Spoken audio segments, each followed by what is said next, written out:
There's been a lot of talk recently about Next Home getting more and more expensive, and it's something that's definitely caught my attention because I've shopped at Next for years, and when it comes to homeware, it's always been a go-to place for me. Not high end, but not bargain basement either, just a solid middle ground where you feel like you're getting your money's worth. And I think most of us probably have a similar expectation when we walk into a Next Home department. So it got me thinking, is that starting to change? I wanted to go in, take a proper look at what's in store right now, see what stood out to me, what I was drawn to, and ultimately answer that question. Has Next Home got just too expensive?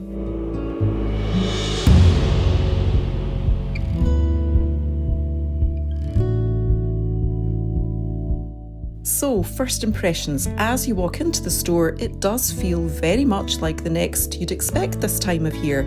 There are lots of really pretty spring-inspired pieces straight away, plenty of florals, soft colours, light ceramics, all styled in that very easy, put-together way that they do so well. And one of the first things you really notice is the colour palette. It's very soft, very restful, lots of pastels, and particularly that pale blue coming through quite strongly. And that feels very deliberate, and I'll come back to why that blue colour features so strongly in a minute. You can quite easily imagine how these pieces would work together in your own home, which is something Next have always been very good at, especially in the larger stores, where they set out full tables or style displays. It just helps you visualise how everything could come together, and that's always really helpful.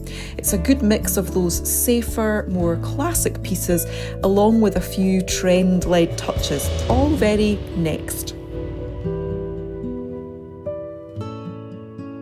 For the most part, as you're going around, the prices do feel pretty much in line with what you'd expect from Next. A lot of it sits comfortably in that middle ground that you're used to.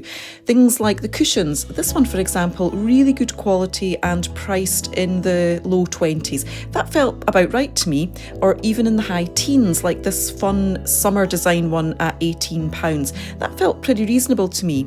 And this pretty vase, I think I'd expect to pay around £18 for this in Next, wouldn't you? Very much in line with maybe somewhere like M&S. But then every now and again you come across something that just makes you pause slightly. You pick it up, you check the price tag, and it's quite a bit more than what you were expecting. So this arrangement here, this faux floral arrangement, is priced at £40, which feels quite high for this type of piece in Next. And then there's this larger glass vase with the faux florals at £55. Again, it just feels like quite a jump from what you'd normally expect to see here. And then in the bathroom section, this tray at £38. And when you're just coming across these pieces as you go around the store, it does feel quite jarring because you've just been looking at things that felt very reasonably priced, and then suddenly you're into a completely different price point. So it's very easy to see how you could walk around the store, pick up a few of these pieces and come away thinking, wow, Next has got really expensive. But when you dig a bit deeper, there is actually something quite deliberate going on here. Because when you look at how Next position themselves as a brand and how they describe their own homeware ranges behind the scenes, their mantra is beautifully designed, excellent quality. And that feels less like a throwaway description and more of a bit of a promise to their customers. And that's really interesting because that's not the language of a budget retailer. That's how they're choosing to position themselves against their competition. So it starts to make a bit more sense because what you're seeing in store isn't random. It's that they're deliberately elevating certain pieces and certain categories to align with their promise, especially where quality in a product is really visible.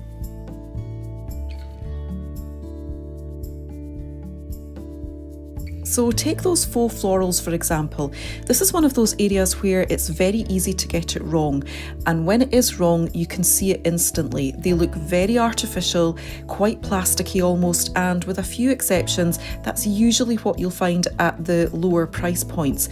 But when you look at what Next have here, they're very full, they're very realistic looking, and they do feel like a step up in quality. So in that context you can start to understand why they're priced a little bit higher. And it's a similar story in the bathroom section as well. Some of those pieces that are more expensive are actually part of Next's N premium range, which they launched the homeware collections for in early 2025. It's a brand made exclusively for Next, offering, to quote Next, a clean, understated approach to luxury. But the thing is, in store, that isn't always obvious. It's not set out as a separate section, it's just mixed in with everything else.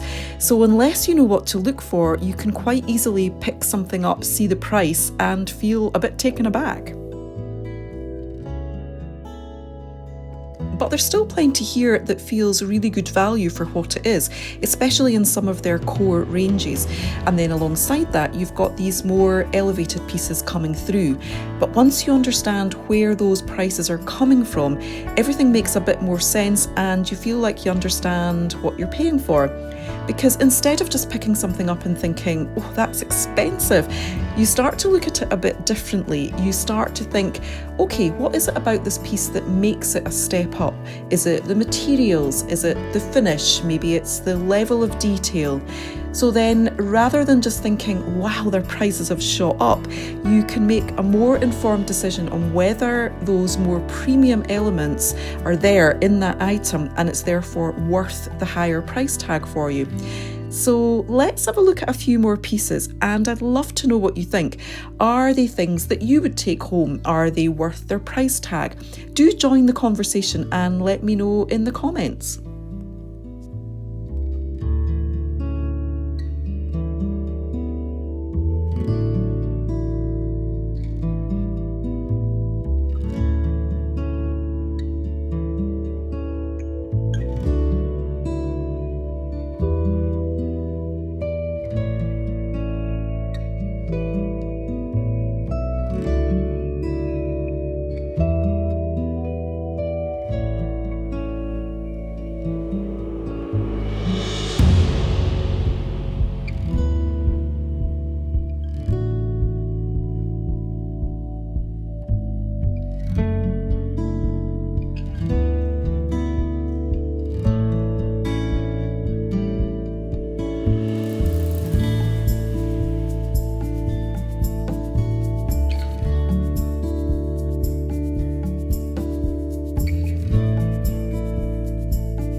Now, something I mentioned right at the beginning was that colour palette, particularly the pale blue.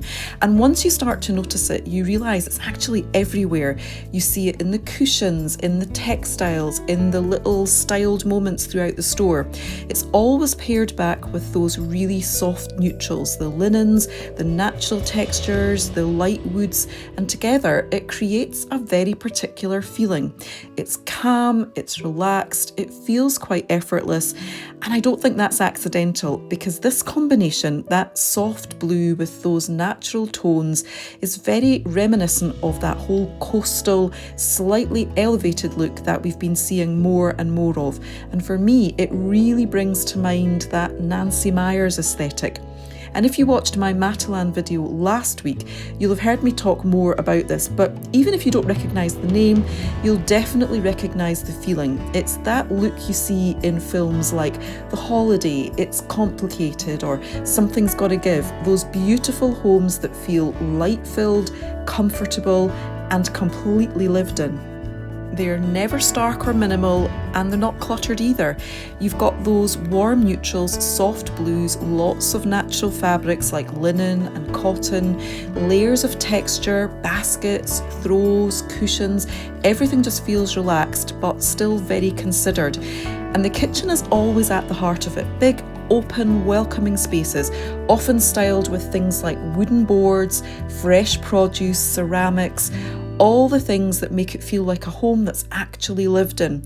And then it's in the little details: books, fresh flowers, soft lighting from lamps rather than harsh overhead lights, all of those elements that make a space feel warm and personal and inviting. And interestingly, you can see echoes of all of that here. Even something like the hydrangeas, they pop up again and again. And they're such a key part of that look because a lot of that Nancy Meyers aesthetic is rooted in that East Coast USA, Hamptons or Nantucket lifestyle. Those beautiful coastal homes that feel relaxed but quietly luxurious. And hydrangeas are everywhere in those settings. They're almost symbolic of that whole look, that elevated, effortless way of living. So subconsciously, when we see them, we carry that same feeling. But what's interesting is how it translates here in the UK, because hydrangeas are also something we associate really strongly with places like Cornwall, that coastal, slightly windswept, but still very beautiful kind of environment. So they work just as well here, but in a way that feels a bit more familiar to us. And that's why this look translates so well. It's not trying to recreate something overly American.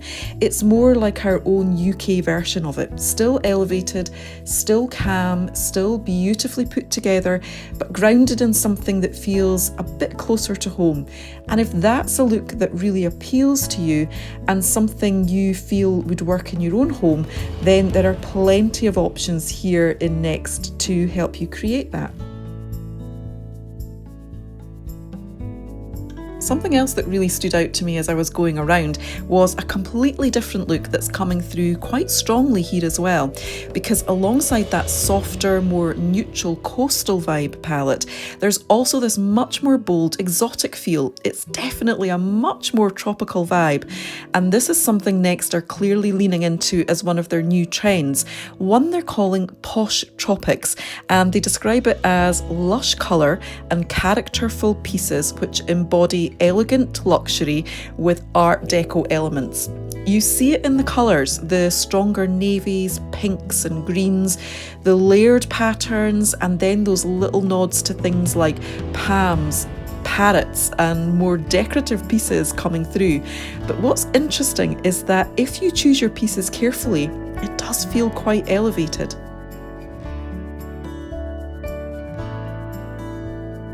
You've got those warmer metallics coming through, the golds, the brasses, richer tones alongside the brighter colours, and that's what gives it that slightly more luxe boutique hotel feel. And I think that's the key with a look like this, because done well, it can feel really stylish, quite dramatic and a bit unexpected. But if you take it too far or try to do too much with it, it can start to feel a little bit chaotic, where nothing quite settles and everything is competing for attention. So it's much more about how you use it, and this is probably not something you'd want to carry throughout your whole home, but in smaller, more contained spaces it can work really beautifully. Something like a downstairs loo or a guest bathroom is perfect for this, somewhere you can afford to be a bit more playful, a bit more bold, and create a space that feels quite memorable. And I think that's where Next have done this pretty well. It gives you the options to go in that direction, but in a way that still feels considered and quite easy to live with. And the prices, well, most are in line with what I think you'd expect from Next.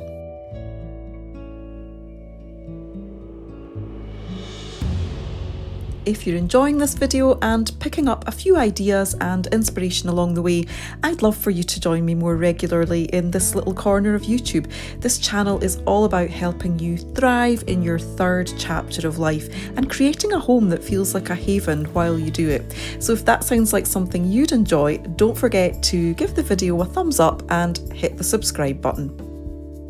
Now, moving into the bedding section, this is somewhere that for me, Next have always been really strong. It's probably been one of my go-to places over the years when it comes to bed linen, and they definitely have options across quite a wide range of price points here. You've got your more basic everyday sets, and then as you move through, you start to see those higher price points coming in as well. But looking at it now through that lens of what we were talking about earlier, this idea of beautifully designed, excellent quality, it does start to make a bit more sense, because with bedding in particular, what you're paying for is often much more tangible. You're looking at things like the type of fabric, whether it's cotton, brushed cotton, Egyptian cotton, the thread count, the finish, how it feels to the touch, how well it's going to wash and wear over time. And that's where you can really start to see the difference between the price points. So rather than it feeling inconsistent, it actually feels more like a tiered offering. You've got those really good, reliable basics, but then you also have the option to step up into something that feels a bit more like that hotel quality finish, if that's something that matters to you. And I think bedding is probably one of those areas where people are more willing to make that decision, because it's something you're going to use every single day. So again, it comes back to that same idea. It's not just about whether something feels expensive or not, it's about whether you can see and feel where that extra value is coming from and whether that's worth it for you. Now, lighting is always an interesting one, and it's an area where Next have always been really strong. It's also one of those departments where it's so helpful to be able to see things in person, actually switched on, because it makes such a difference to how they feel in a space. And what really stood out to me is just how timeless a lot of these current designs are. You've got those really classic shapes, stone bases, glass bases, fabric shades. Nothing feels overly trend-led or extreme. It's all very easy to live with. And again, you're seeing that same palette coming through. Lots of soft neutrals, so everything feels very cohesive and easy to work into your home. And I think that's why Next have always been such a reliable place for lighting, because you can come in here and find something that you know is going to work without it dating too quickly. Now, having said that, it's also one of those areas where you can get a bit of a shock when you look at the price, especially if it's not something you buy very often. But good lighting has always been on the pricier side, and it's something you tend to have for years and years rather than months. So if you think about it the same way you might think about clothing, that idea of cost per wear, it does start to put it into perspective. And I do think lighting is one of those areas where it really is worth getting it right, because it's absolutely critical to how a room feels. You can have everything else right, but if the lighting is wrong, it can completely throw off the whole space. So it's one of those areas where investing a little bit more, if you can see the quality there, can make a real difference. And one area that I wasn't necessarily expecting to spend much time in, but actually really stood out to me, was their bathroom department, and in particular their laundry bins, because this is one of those everyday items that we all use, but we don't always think about it from a design point of view. And Next have some really lovely options here. There were some with that soft boucle texture, others with a more structured texture or a padded rib design, and they just felt much more considered than your standard laundry basket. And again, it really ties back to Next's mantra of beautifully designed, excellent quality, taking something very practical and making it feel like it actually belongs in your space. Because if you're keeping something like this in a bedroom rather than tucked away in a bathroom, it does need to look good. And it's another one of those items that you don't buy very often, but you'll see and use every single day. So it makes sense to choose something that actually feels a bit more elevated. But yes, the price ticket reflects this, so you decide, is it worth the extra? So when you come back to that question, has Next Home got too expensive? I actually don't think that's quite what's happening here. I think what's really changed is that Next is now operating much more in that mid to premium space. And because of that, you're starting to see pricier pieces coming through. But importantly, those core ranges that so many of us have always gone to Next for, those reliable, good quality, mid-range options, they're still very much there. It's just that alongside them, you now have access to more premium, higher end options. And you can really see that when you look at what's happening on their website as well, where Next has become much more of a platform, not just a retailer, which gives you access to all sorts of brands. A significant proportion of what they now sell online over 40% actually comes from those other brands, including names like Reese or Laura Ashley, which naturally sit at a higher price point. So when you put all of that together, it's not so much that Next has become expensive across the board, it's that the range has expanded. You've got more choice, more variation in price, and more opportunity to decide what feels right for you. And ultimately, for me, it feels like a place where we've all got far more choice than we had before. Thanks for watching, and I'll see you in the next video. Bye.